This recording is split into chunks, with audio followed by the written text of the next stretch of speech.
Bismillahirrahmanirrahim. Assalamualaikum warahmatullahi wabarakatuh. Saya Jemiati Rasid, NPM 073823111013.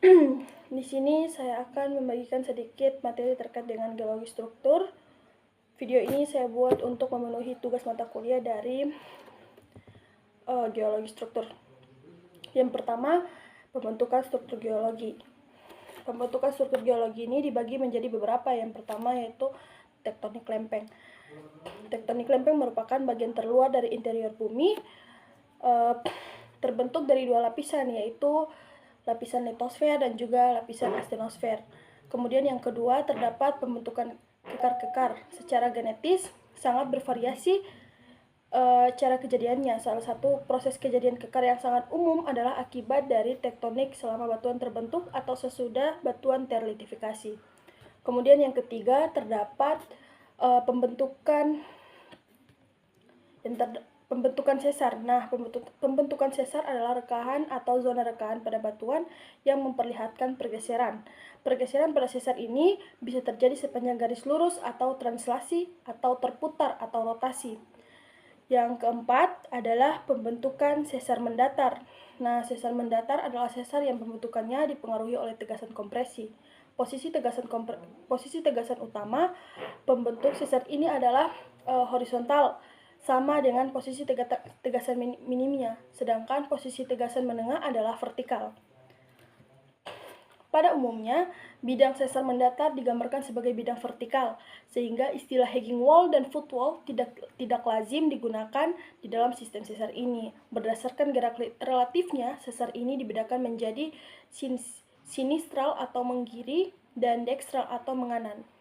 Kemudian terdapat deformasi batuan. Nah, deformasi batuan ini merupakan perubahan bentuk, posisi, atau perubahan volume batuan akibat tekanan dan suhu yang dialami oleh batuan tersebut. Proses ini memainkan peran penting dalam pembentukan struktur bumi dan fenomena geologis seperti pegunungan, patahan, dan juga lipatan. Ada pula faktor-faktor dari penyebab terjadinya deformasi batuan. Yang pertama adalah tekanan tektonik, kedua adalah suhu, ketiga adalah kandungan air, dan keempat adalah waktu. Pertama yaitu tekanan tektonik. Nah, tekanan tektonik ini dibagi menjadi dua, yaitu tekanan horizontal dan juga vertikal yang disebabkan oleh gerakan lempeng tektonik dapat mengakibatkan deformasi batuan. Tekanan ini dapat menyebabkan batuan mengalami kompresi, tensi, atau geseran. Kemudian kedua, suhu. Suhu tinggi dalam kerak bumi dapat membuat batuan menjadi lebih plastis dan rentan terhadap deformasi. Yang ketiga adalah kandungan air.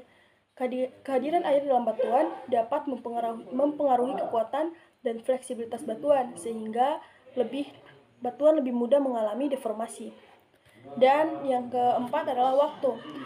Nah, deformasi bisa terjadi secara cepat akibat gempa bumi atau secara lambat selama jutaan tahun sebagai hasil dari proses tektonik yang berlangsung terus-menerus.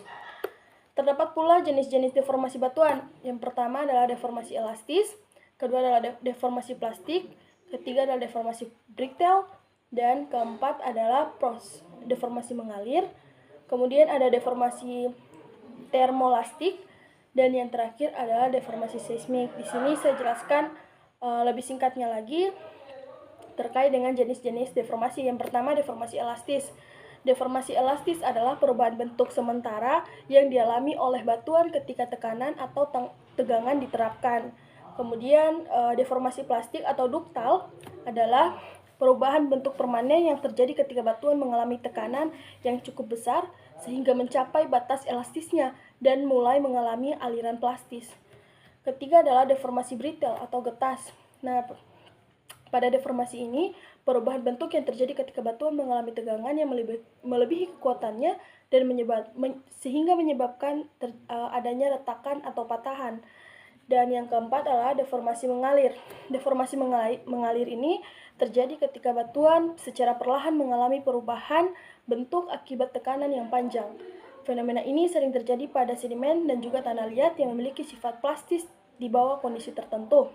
Yang kelima adalah deformasi termoelastik. Deformasi termoelastik adalah perubahan bentuk batuan yang terjadi akibat perubahan suhu. Peningkatan suhu juga dapat menyebabkan batuan tersebut memuai, sedangkan penurunan suhu dapat menyebabkan batuan tersebut menyusut. Dan yang terakhir adalah deformasi seismik. Nah, deformasi seismik ini terjadi dari hasil gempa bumi. Saat gempa bumi terjadi, gelombang seismik yang dilepaskan oleh pergerakan patahan dapat mengakibatkan deformasi batuan secara cepat. Mungkin itu saja sedikit penyampaian materi saya. Lebih dan kurangnya saya mohon maaf. Wabillahi taufiq wal hidayah. Wassalamualaikum warahmatullahi wabarakatuh.